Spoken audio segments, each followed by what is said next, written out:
लोग कहते हैं संगठन में बहुत शक्ति होती है और सत्य कहते हैं। अब देखिए, एक उंगली और एक मुट्ठी के बल में कितना अंतर है हम सभी जानते हैं, किंतु एक उंगली आपको उचित मार्ग दिखा सकती है, मुट्ठी मार्ग अवरुद्ध कर सकती है।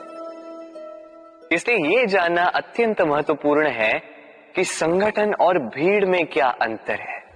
इसे पहले पहचान। संगठन वो जहां आपका अपना व्यक्तित्व, अपनी पहचान, केवल शक्ति पाने के लिए भीड़ का भाग बन जाना ठीक नहीं, क्योंकि ये भीड़ भले ही आपको शक्ति दे किंतु आपसे आपकी पहचान छीन लेती है। इसलिए संगठन में रहिए किंतु अपने व्यक्तित्व को, अपनी पहचान को, इसे कभी मत खोइएगा। राधे राधे। क्रोध, क्रोध क्या है कौन नहीं जानता। हर आयु, हर वर्ग, हर श्रेणी के व्यक्ति को क्रोध का अनुभव हो चुका है। बल्कि किसी किसी का तो परिचय ही इसी प्रकार दिया जाता है कि व्यक्ति अत्यंत क्रोधी है, इससे तनिक बच के ही रहे। अब क्रोध क्या है हम सभी जानते हैं, किंतु ये क्रोध कर क्या सकता है ये बहुत कम लोग जानते हैं। क्रोध कुछ इस प्रकार है, किसी जलते हुए अंगारे को पकड़ना और किसी और की ओर फेंकना। अब इसके पीछे आपकी मंशा होती है सामने वाले को जलाने की, किंतु उससे पहले तो आपके स्वयं के हाथ जल जाते हैं। तो स्मरण रखिएगा, जब भी आप किसी और पर क्रोध करते हैं, सर्वप्रथम वो आपके विनाश का कारण बनता है। मैं कहता हूं, जब इस संसार में करने के लिए प्रेम है तो क्रोध करना ही क्यों। प्रेम कीजिए, यही प्रेम सब में बांटिए और इसी प्रेम के साथ कहें राधे राधे। भय, ये भय सदैव मनुष्य के साथ ही रहता है। कुछ खो देने का भय, जो पा लिया उसे खो देने का भय। अब जिसके हम निकट हैं उसके दूर चले जाने का भय, जो हमारा है हमसे छिन जाने का भय। अब मनुष्य सारा जीवन व्यतीत कर देता है इस भय की छाया में। किंतु क्या कभी आपने ये सोचा है कि ये भय हमें क्यों लगता है? ये भय हमें इसलिए लगता है क्योंकि हम उस व्यक्ति, उस भाव, उस वस्तु को स्वयं से समेट कर रखते हैं। हम स्वयं उसे इतनी शक्ति दे देते हैं कि वो जब चाहे तब हमें छोड़कर जा सकता है, हमें कष्ट पहुंचा सकता है। किंतु यदि हम उस भाव, उस व्यक्ति, उस वस्तु से निर्लिप्त रहें, उसके आकर्षण से हम मुक्त हो जाएं, तो ना ही वो हमें छोड़कर जा सकता है, ना ही हमें कष्ट पहुंचा सकता है। इसलिए स्वतंत्र रहिएगा और सबको स्वतंत्र रखिएगा, प्रेम को भी। राधे राधे। अस्तो मां सद्गमय, तमसो मां ज्योतिर्गमय, मृत्युर्मां मृतम गमय। कभी आपने सोचा है, काला रंग ना होता तो क्या श्वेत रंग आपको भाता? रात्रि का अंधकार ना होता तो सूर्य प्रकाश का अर्थ हमें समझ आता? ये थकान ना होती तो क्या विश्राम का अर्थ हम समझ पाते? ये भूख ना होती तो क्या इन स्वादिष्ट व्यंजनों का अर्थ हम समझ पाते? क्या इन सब का आनंद हम ले पाते? स्मरण रखिएगा, इस संसार में कोई भी भाव या वस्तु बुरी नहीं। यदि आप मानते हैं कि बुरी है तो किसी कारण से ये बुराई आवश्यक है, अन्यथा ईश्वर इसे हमारे संसार में रखते ही। इस बुराई का उद्देश्य है हमें अच्छाई का आभास करवाना, ताकि हम अच्छाई में अपना लक्ष्य साध सकें। इसलिए बुरों से कभी घृणा मत कीजिएगा, ये तो केवल भलाई की आवश्यकता के जनक है, उन्हें भले में परिवर्तित कीजिए, असत्य से सत्य की ओर ले जाए, अंधकार से प्रकाश की ओर ले जाए, मृत्यु से अमरत्व की ओर ले जाए, किंतु प्रेम के पथ से। राधे राधे। अक्सर हमारे पास एक बहाना होता है, एक खींच होती है कि संसार में हम करें तो क्या करें, जो हम करना चाहते हैं वो पहले ही कोई कर चुका है, हमारे पास तो कुछ करने के लिए ही नहीं है। यदि आपको उदाहरण दूं तो इन पूजा की थालियों को देखिए, पहले से ही सब कुछ सज्ज करके रख दिया गया है। अब ऐसे में हम सोचते हैं कि करना क्या शेष है, सब कुछ तो पहले ही हो चुका है। अब यहाँ पे समस्या कर्तव्य में नहीं, यहाँ समस्या हमारी सोच में। हम ये सोचने में समय व्यतीत करते हैं कि क्या हो चुका है। हमें ये सोचना चाहिए कि क्या करना अब भी शेष है जिसमें हम अपना योगदान दे सकते हैं।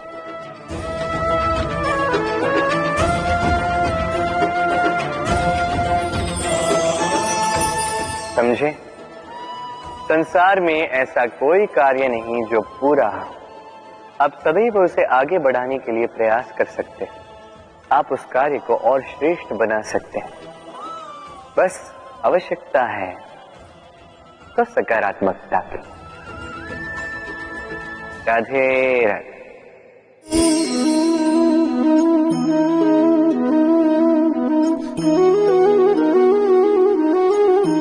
चलिए आज आपसे एक प्रश्न पूछता हूं। मनुष्य अंधकार से भयभीत रहता है, ऐसा क्यों? इसका उत्तर है कि इस अंधकार में मनुष्य कुछ देख नहीं पाता, न आगे देख पाता है न पीछे, आसपास क्या है समझ नहीं पाता, न अपनी राह देख पाता है न अपना लक्ष्य, जिसके कारण अपना विश्वास खो देता है और इसी कारण से भयभीत हो जाता है। चलिए अब आपसे एक और प्रश्न करता, क्या इस संसार में इतना अंधकार है कि इस दिए का अस्तित्व ही मिटा दे? नहीं, उल्टा ये दिया अंधकार को चुनौती देता है, स्वयं जलकर संसार को प्रकाश देता है। ये छोटा सा दिया, अब जब ये छोटा सा दिया अंधकार से भयभीत नहीं होता, तो भला आप क्यों असफलता से भयभीत होते हैं? आपके भीतर एक अमर आत्मा है, बस आवश्यकता है तो उस आत्मा को जगाने की। अपने भीतर की इस ऊर्जा को जगाकर तो देखिए, सब कुछ दिखेगा। राधे राधे। विवाह प्रेम का लक्ष्य है, ये भ्रम है था। और इसीलिए मनुष्य सदैव ये भूल कर बैठता है, सोचता है कि विवाह ही प्रेम का लक्ष्य है। मनुष्य प्रेम को पाना ही प्रेम समझ लेता है। अब देखिए ना, इस संसार में कुछ ऐसे भी भाग्यशाली लोग हैं जिनका विवाह उनके प्रेम के साथ होता है। कुछ का प्रेम ऐसा भी जिन्हें विवश होकर ना चाहते हुए भी किसी और के गले में वरमाला डालनी पड़ती है। किंतु ये दोनों भूल कर बैठते हैं था। विवाह के पश्चात वो सोचते हैं कि हमें तो सब कुछ मिल गया, हमने तो प्रेम प्राप्त कर लिया, हमारा लक्ष्य पूर्ण हुआ। किंतु उसके पश्चात ये जो प्रेम है था कहीं ना कहीं खो जाता। और जिन्हें प्रेम ना मिला, वो प्रेम ना मिल पाने की पीड़ा में प्रेम ही भूल जाते हैं। समर्पण, 100% निस्वार्थ समर्पण, वो समर्पण जो किसी मां के मन में अपने संतान के लिए होता है। क्योंकि ये प्रेम दाव, ये प्रेम पाना नहीं है, ये प्रेम देना है, अपने आप को, अपने अस्तित्व को, अपनी आत्मा को समर्पित कर देना। ये प्रेम ना ही शारीरिक है, ना ही भौतिक। ये प्रेम तो अपनी आत्मा का समर्पण है। ये विवाह एक संबंध अवश्य है और इसमें कुछ भी अनुचित नहीं है। ये विवाह प्रेम से प्रतिबंधित नहीं है था। ये प्रेम कहीं ऊंचा है। अब यदि मैं आपको उदाहरण दूं, तो क्या राधा के विवाह के पश्चात मैं उसके सुख की कामना करना छोड़ दूं? कैसे मैं प्रयास न करूं कि राधा जीवन में सदा सदा के लिए सुखी रहे? क्या मेरे मन में राधा के लिए प्रेम कम हुआ? कृष्ण का राधा के प्रति प्रेम कृष्ण में समाहित है ना? दाऊ, ये प्रेम पाप तब बन जाएगा जब इस प्रेम के बदले हम कुछ चाहेंगे। किंतु यदि ये प्रेम समर्पित हो तो ना ही ये अनीति है, ना ही ये पाप है। पर सेतु बांधने की कथा के विषय में तो आपने सुना ही होगा। श्री राम की सेना को 100 योजनों के समुद्र को पार करके लंका पर आक्रमण करना था। वास्तुका, नल और नील ने सेतु बांधने का उपाय सोचा, किंतु अब सेतु बांधा कैसे जाए? समुद्र इतना गहरा है, इतने पत्थर डाले जाए कि पार करने लायक स्थान हम समुद्र से ले सके। तब किया गया एक काम, पत्थरों पर लिखा गया राम का नाम, और जब इन पत्थरों को सागर में फेंका गया तब वो तैरने लगे। अब कोई कहेगा ये राम के नाम की महिमा है, कोई कहेगा ये नारायण का कोई चमत्कार, किंतु नहीं, ये राम का वो गुण है, उनके व्यक्तित्व की वो महानता है जिसने उनका प्रतिनिधित्व किया। कि पत्थर भी सागर में तैरने लगे।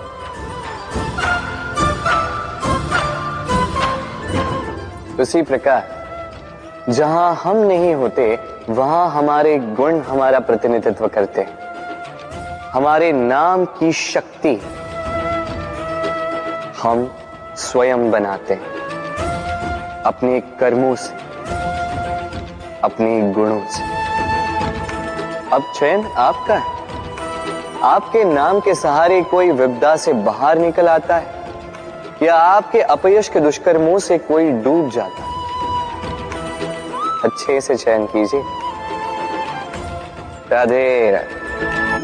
कभी किसी पंछी को देखा है?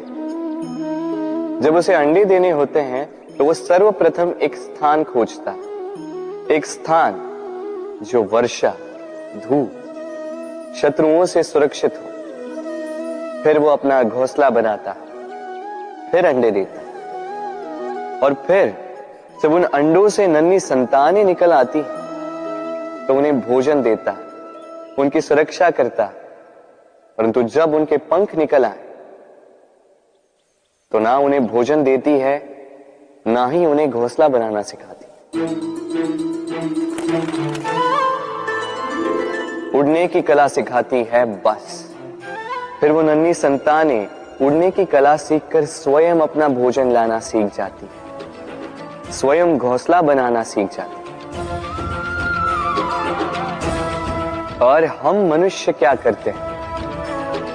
संतान के बड़े होने के पश्चात भी उनकी चिंता में सूखते हैं, प्रयास करते हैं कि उनके लिए घर बना सके, और अपनी संतान को और भी शक्तिशाली बनाने के स्थान पर पंगु कर जाते हैं। जीवन में वही कीजिए जो एक पंछी करता है। अपनी संतान को उड़ने की कला सिखाइए, संस्कार दीजिए, और एक समय के पश्चात उसे स्वयं अपना आकाश चुनने को मुक्त कर दीजिए। राधे राधे।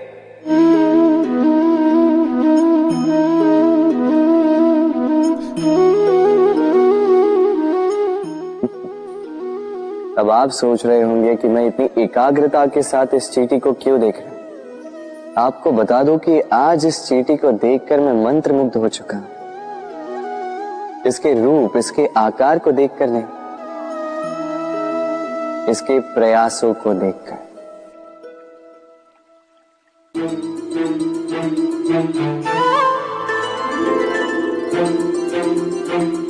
आप जानते हैं, अनगिनत प्रयासों के पश्चात चींटी अपना एक छोटा सा घर बना पाती है, जो अन्य जंतुओं के लिए सरल सी बात है।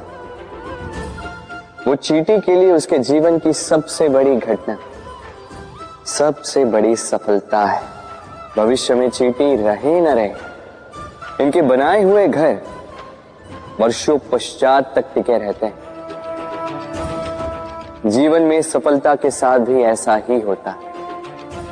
आपको एक दिन में सफलता नहीं मिलती, किंतु यदि आप प्रतिदिन प्रयास करते रहे तो एक दिन आपको सफलता अवश्य मिलेगी। स्मरण रखिएगा, भाग्य के द्वार उनके लिए नहीं खुलते जो हार मान लेते हैं। भाग्य उनका स्वागत करता जो उठकर उनके द्वार खटखटाने का प्रयास करते। तो प्रयास करते रहे, सफलता एक न एक दिन आपके पास आएगी। राधे राधे। क्या प्रेम में विवाह करना अनिवार्य है?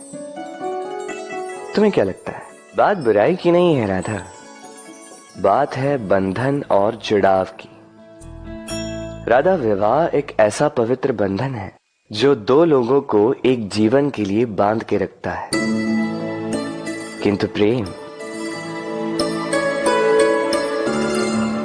प्रेम एक ऐसी भावना है राधा, जो दो प्रेमियों को अनंत काल तक जोड़कर रखती है।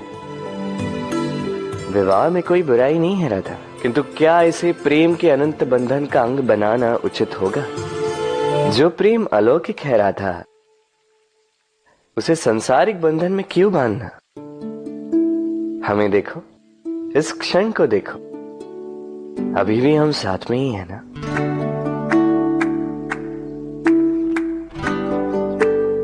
प्रेम भी यही सिखाता है राधा कि दो लोग, दो प्रेमी पूरे अस्तित्व के साथ हर क्षण एक दूसरे के संग बिताएं, बिना भविष्य की चिंता किए और इन आशाओं और आकांक्षाओं के खेल से परे होकर एक दूसरे को समझें।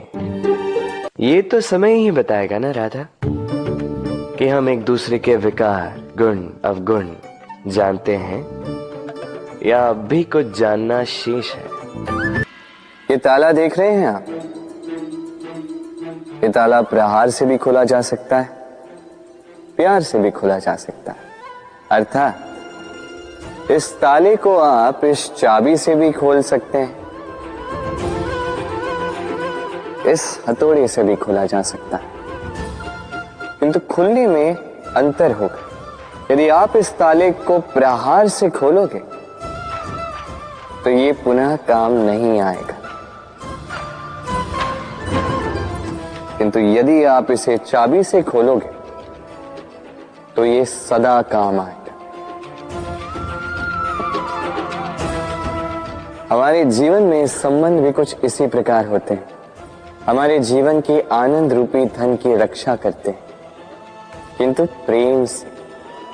यदि क्रोध से किया जाए तो फिर वो किसी काम के नहीं रहते। इसलिए उन्हें सदा प्रेम की चाबी से खोलिएगा, क्योंकि हर बार नया ताला ला सकते हैं आप, नए संबंध नहीं ला पाएंगे। राधे राधे।